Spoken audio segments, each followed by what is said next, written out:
जय जिनेन्द्र।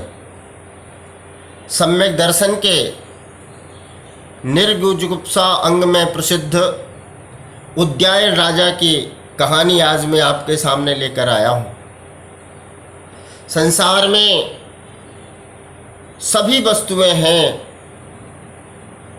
लेकिन उन वस्तुओं में इष्ट और अनिष्ट की कल्पना करने से हमारी आत्मा में जो विभाव परिणति उत्पन्न होती है, उससे सम्यक दर्शन दूषित होता है। सभी वस्तुएं विष्टा भी है और पकवान भी हैं, लेकिन दोनों में समान रूप से देखने वाला ही सम्यक को प्राप्त होता है। ऐसे ही एक राजा उद्यायन, जिनका दृष्टांत हम सभी को अपनी आत्मा में सरलता के लिए, अपनी आत्मा में समानता के लिए एक विशिष्ट उदाहरण है।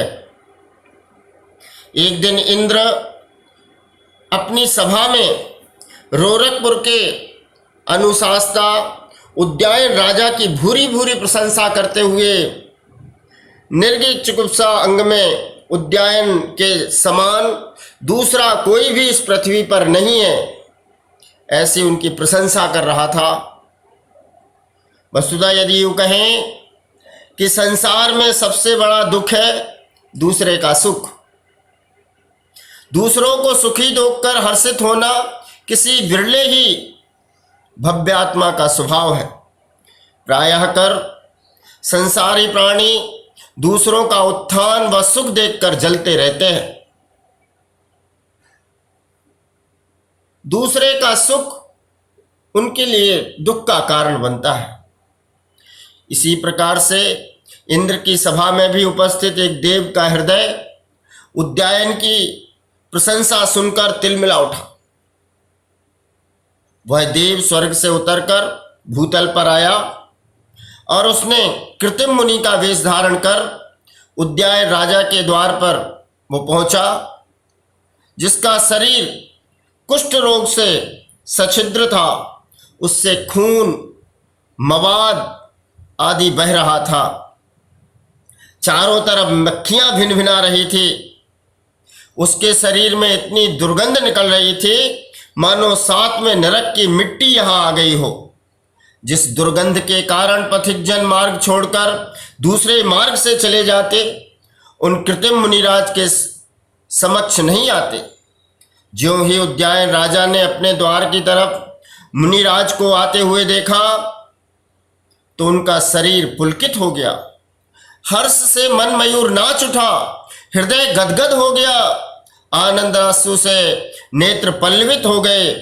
गुरुदेव के दर्शन पाकर अपने जन्म को कृतार्थ समझकर हाथ में कलसा लेकर, हे स्वामिन नमोस्तु नमोस्तु नमोस्तु, अत्र तिष्ठ तिष्ठ, आहार जल शुद्ध है, ऐसा उच्चारण कर पड़गाहन किया।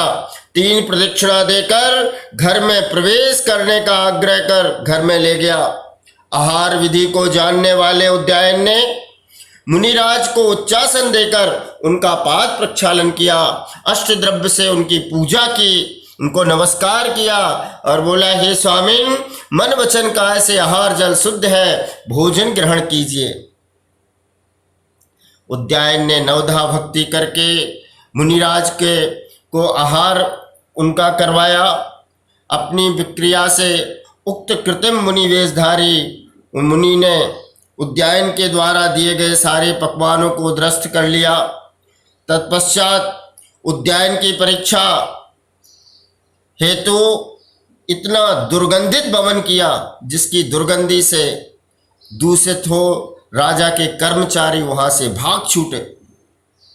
राजा का सारा शरीर बमन से ओतप्रोत हो गया, एड़ी से लेकर चोटी पर्यंत बमन में डूब गया, परंतु उनके हृदय में किंचित भी ग्लानि नहीं हुई।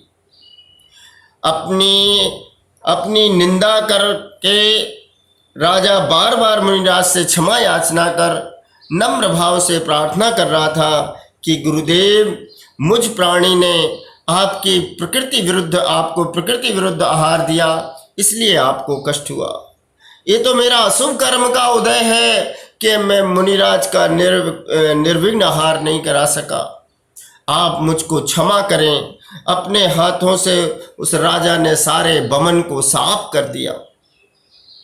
राजा के इस प्रकार से निर्जुगुप्सा भाव देखकर देव ने अपना वास्तविक रूप प्रकट कर लिया और कहा, राजन, इंद्र ने जैसे आपकी प्रशंसा की थी, आप वैसे ही गुणी हो।